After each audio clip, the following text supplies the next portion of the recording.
World Bank has officially inaugurated its Banjul office to boost operations in the West African country.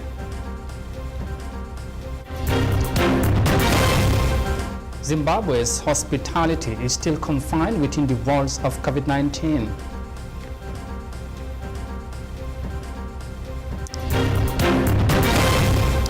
And Gambia's president targets rural communities with the launch of a medium electricity voltage system. Well, these and more coming ahead in News Desk.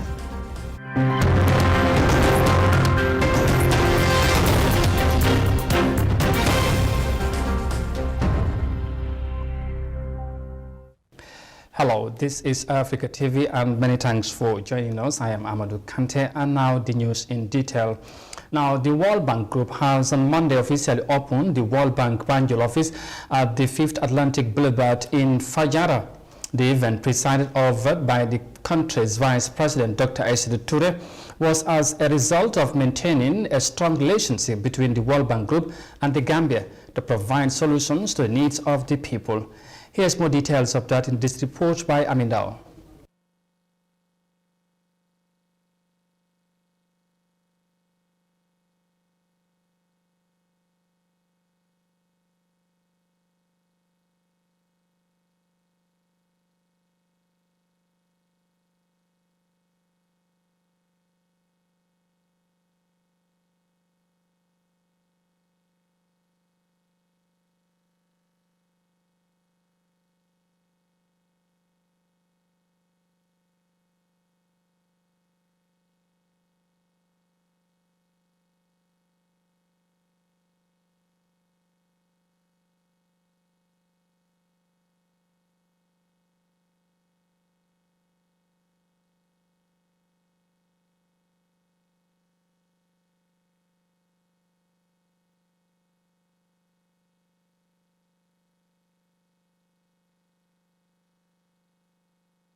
A major area that provides a wide array of financial products and technical assistance, and countries share and apply innovative solutions to the challenges they face.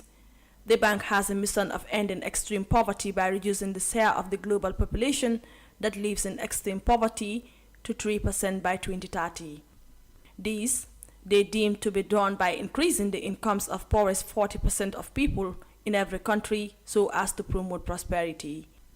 In opening their new office in the Gambia, the World Bank's country director, and Bellet, on continuation of the Gambia so as to continue supporting the country. Also with our partner colleagues and civil society and private sector to make sure that everything that we're doing responds to the needs of the country, but also where we are best suited with our comparative advantage, because each of us as development partners has a role to play.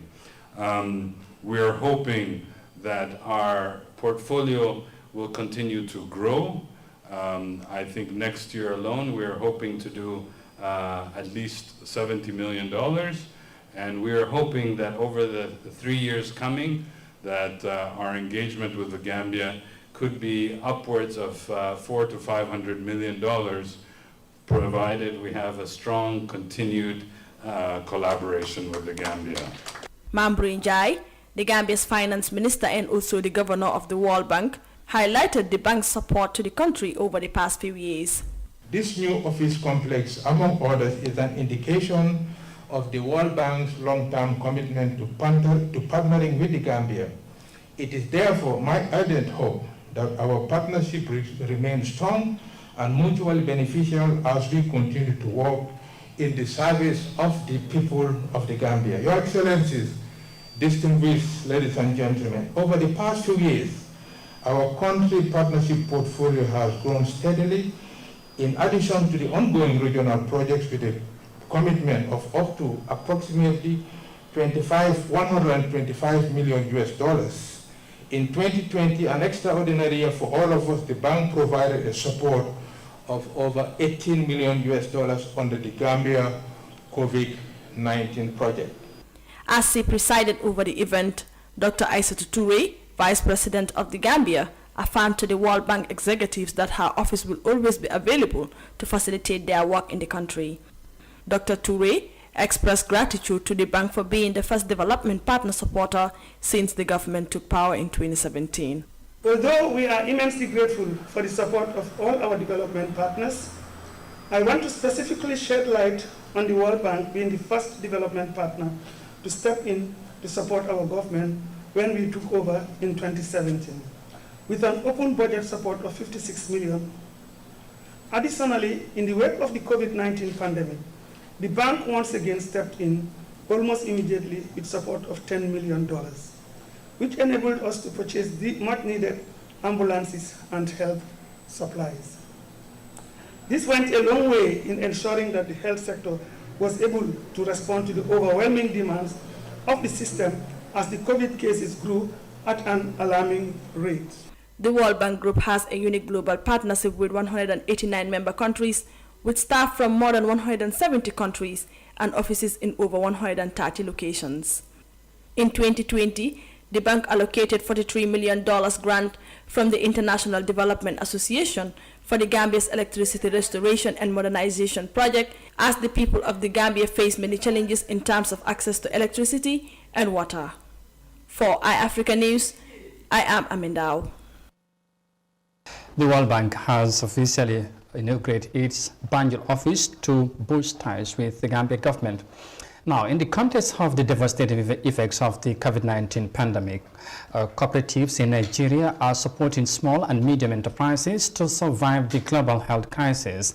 Many of these small businesses could not access credit facilities in Nigeria because the economy shrank by 3.2% in 2020. Lower oil prices has been blamed for these circumstances. Let's have more details of that in this report. 42-year-old Gabriel Yuyu is a fashion designer at the Satellite Market in Jos, North Central Nigeria. He is a member of a cooperative society which provides affordable lines of credit so long as he makes regular savings. Gabriel says being a part of it has been a rewarding experience, especially during the COVID-19 pandemic. I collected a loan from them, which they gave me commodity loan because of the little percentage I save with them.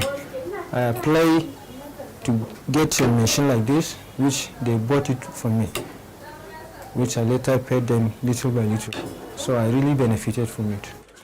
Nigeria's economy shrank by 3.2% in 2020, according to the International Monetary Fund, mostly due to lower oil prices caused by the coronavirus outbreak.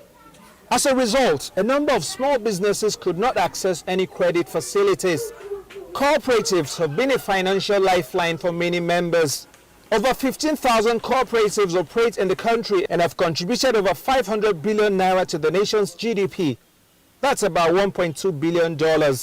You must be a member. We come down to people, we ask them, contribute little. You have to contribute that money for 6 months. After 6 months, you can collect loan 3 times of whatsoever you have there with 9% interest, which we pay back within the duration of 1 year. But there are many cooperatives in the country operating illegally, and cases of fraud continue. One such cooperative conned people out of their savings by claiming the collections were to process a World Bank grant. The Nigerian government has established a small and medium enterprises development agency with a mandate to stimulate, monitor and coordinate the development of programs and policies to facilitate the growth of small and medium enterprises in the country. But economic analysts say that doesn't go far enough. I would want the government through the National Assembly to come up with a stronger bill on the cooperative that will be more than the act that we are having now. And as they do that, they should give it a speedy hearing, as well as ensuring that the bill gets the presidential assent. Not only the presidential assent, to make sure that there is implementation at every level that has to do with cooperative in this country.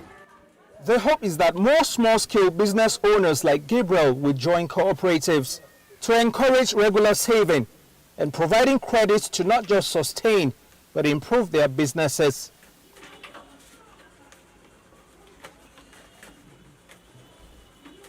Small and medium enterprises struggles in Nigeria thanks to the impact of the COVID-19 pandemic. And from that report in Nigeria, we come back home because the experience of erratic power failure with accompanying shortage in water is still a cause for concern after 5 decades of independence. In what appears to be a last strike ahead of the December presidential election, the Gambian leader, Adam Barrow, laid the foundation stone for the construction of a medium voltage transmission for Laminkoto Diabuku Batapa. The new infrastructure is designed with distribution networks and secondary substations for Sami and the Sandu districts. Here's more details of that in this report. The Managing Director Nawek Nani Juara has described the project as a crucial milestone in history, as this is the first time in over 50 years 46 communities in this area are to benefit from electricity supply.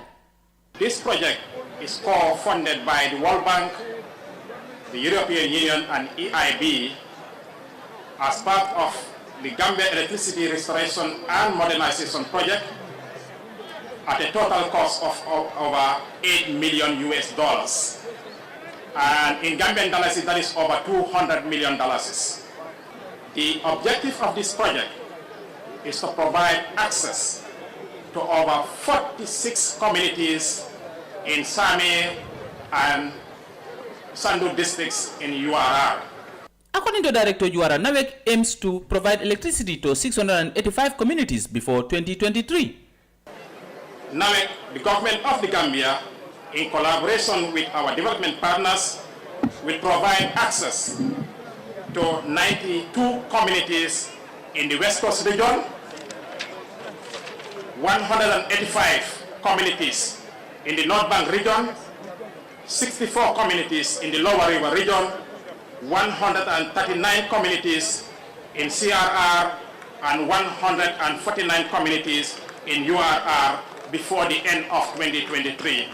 Fafasanyan, the Energy Minister, says a survey has been conducted in other areas in the Gambia over supply of electricity. According to him, this is in conformity with the government's plan of providing 24-hour access to electricity. The energy roadmap approved by the Cabinet in 2017 has a vision to modernize the energy sector for a new Gambia and move towards 24/7 access to all Gambians. It identifies short and medium-term investments needed to modernize the energy system, and the priorities are to restore generation gap in the GBA, that's the Greater Banjul area, as quickly as possible, close the generation gap and investments in transmission and distribution. Also, it has the goal to scale up generation of 300 megawatts of available capacity by 2025. Electricity, the driver for industrial development, is also used to enhance quality of life. But power fluctuations within the Greater Banjul area have been going on for nearly a year, forcing consumers to adapt to the unbearable situation. Poor quality supply and the inability to meet the growing electricity demand has caused a vacuum in the power sector. And the main areas affected by this are production, storage, and service delivery. Reporting for iAfrica TV, I am Omar Ahmad Toure. Our very own Omar Ahmad Toure reports there as the Gambia government extend, electricity projects in different parts of the country, this time in Laminkoto and in Diabuku Batapa. Now, to South Africa next we go, because South Africa's national power utility has put forward a $10 billion plan to multilateral banks and agencies to ensure a transit to renewable energy. Eskom generates more than 90% of the country's electricity by burning coal. It is expected around $7 to $8 for every ton of carbon dioxide from emission system. And let's have more of that in this report. Eskom has decided to make the transition as it hasn't been able to maintain the existing coal plants as well as complete new projects on time. As we shut down our power plants, where are the opportunities and what are the opportunities to repower them with renewables? to repurpose them.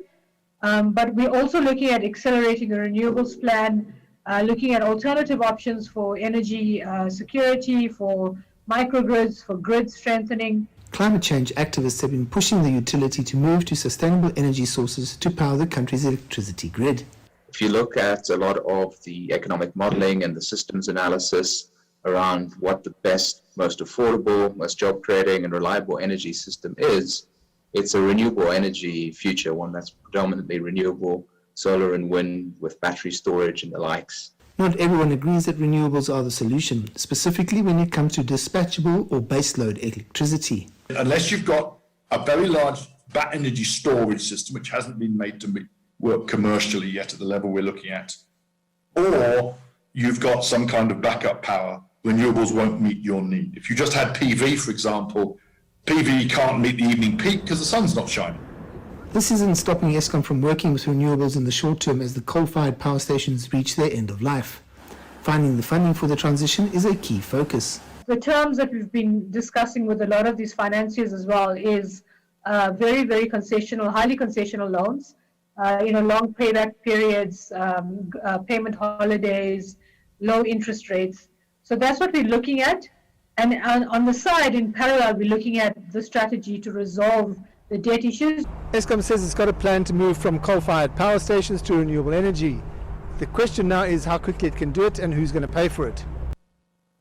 And from the report there in South Africa, we will now take a break and come back shortly with the remainder of the story. Stay with us, we'll be right back. The pride we take in our brand, the work we put into constantly change the landscape and elevate real estate in the Gambia, it's compared to none. From inception, our goal was to add value to the beautiful Gambian landscape. That's why we are proud innovators of community estates. Kololi Sands is an exceptional piece of work, tailored for ultimate convenience and luxury, to bring you an element of finesse that is rare but unique in its own. This is also our pride and joy, and we welcome you to the exquisite beauty right here in Kololi and right here on the waterfront. Kololi Sands, feel the ocean breeze at your doorstep.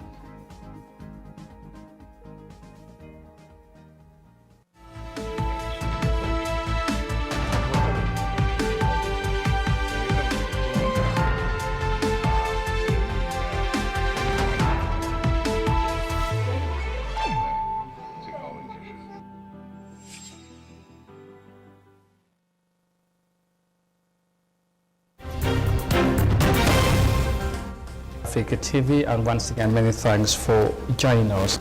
Now, there are widely agreed consensus among Gambians that the country's politics is taking an unfamiliar route ahead of the much anticipated December 4th presidential elections. In recent months, defamation and hate speech among some party militants are increasingly becoming scary as many join the call for action.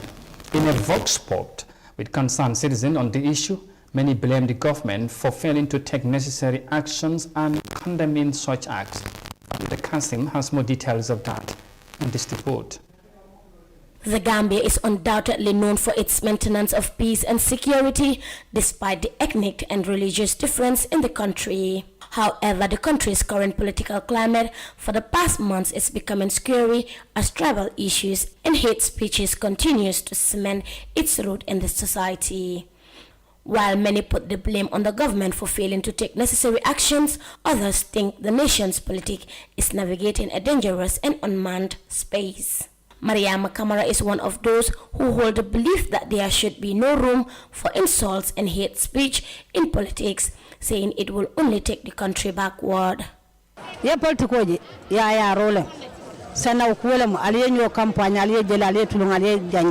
Politics, it's all about convincing people, cracking jokes, campaigning and disappear at the end of the day. Whoever God decides will win. Even if we hate Adama Barrow, if God says he will win, he will. That applies to any other person, so there is no need for insult and hate speeches. Insulting each other is not the solution. This will only take the country backward and not forward. As a good citizen, whatever that will bring conflict in the Gambia, you should stay away from it.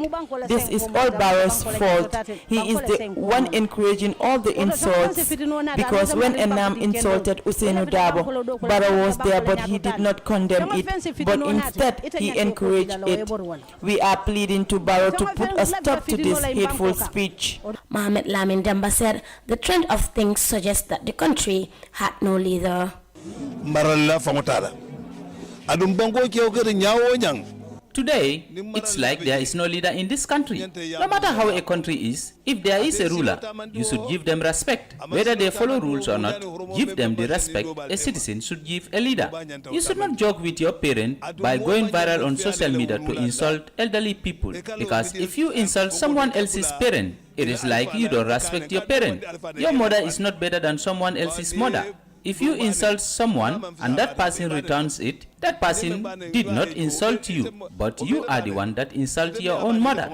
Most Gambians support media freedom in principle, but endorse government interference to prevent the publication of false news, hate speech, and views that criticize or insult the president. This matter was also raised by a lawmaker at the National Assembly, saying Gambian politics is on a very scary footing. I think tit for tat is a fair game. I could remember in 2018, around 2019, the former Minister of Justice brought a bill here, and everywhere people were shouting that they are trying to control people's freedom of speech. Most of the people ran behind the shadow of this freedom of speech and other stuff, and the bill was withdrawn. Honorable Speaker, the trend that is going on in this country in terms of the politics, it is really scary. Scary in the sense that we have seen how people are acting.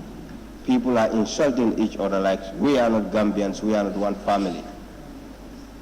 The Gambia that we know, I don't think what is happening right now is the Gambia that we all knew before. The chairman of the Media Council of the Gambia, Babukar Cham, has on Monday condemned hate speech reporting, saying one cannot serve a country if one doesn't know the social and cultural fabric of the country. He further added that the forefathers of this country will feel that they have failed in keeping the values that they left behind. He asserted that reporting hate speech should not be tolerated, as journalists need to foster peace and cohesion because that's what the country deserves. Reporting for iAfrica News, I am Fatoumata Kasim. Scores of Gambians have joined the fray to condemn the political hate speech in the country, many of whom are calling for action from the authorities. And finally, in this news edition, the hospitality industry in Zimbabwe is in distress because hotels and restaurants could not make sales due to the new COVID-19 restrictions. Zimbabwe wrapped up daily COVID-19 vaccinations to record as the government put hopes on a faster rollout to support economic recovery. And here's more details of that in this report. Open for business, but empty. Restaurants can only offer takeaway services, another challenge that operators have to face daily due to the COVID-19 pandemic. This has affected their earnings, and they're counting the days. Effectively, we've been under lockdown for 463 days. And their rising operational costs. We've had significant numbers of losses over a period of time, and just when we've been recouping those losses around Q3, Q4, then we had a lockdown coming again in January. There was a little bit of a partial opening. So it's basically an up-down cycle. It doesn't allow us to have any level of consistency. It doesn't allow us to plan. Hotels are also in distress. As we speak for this year, a destination like Vic Falls has struggled to get to about 10%. So hotels in Vic Falls are trading well below 10%, which is quite scary. which is why they want a reprieve. Because they had to meet strict health and safety guidelines even before the pandemic broke out, players in the hospitality sector say they are way ahead of others in terms of implementing COVID-19 prevention protocols and therefore want to be allowed to welcome their guests back into their facilities again. Industry players say about 70% of employees have been vaccinated, and this has reduced the risks that their clients face. So I understand people say masks are off, etc. But when you come in, you sanitize, you get your temperature checked, you can sit in an isolated zone. You and I can sit as people who know each other in the same family and have our lunch, be served by a waiter who has a mask on the entire time, and we leave. Our thought process is that probably we could participate in the strategy to manage the pandemic by way of, say, for instance, if we have got workshops, which are key drivers of business in the hotels. A government could then send teams to educate people on taking up vaccines and even ensuring that people that can then come to participate in workshops are jabbed whilst they are participating in workshops. Zimbabwe has recently purchased 2.5 million vaccines to accelerate its inoculation program, which is key to the reopening of the economy.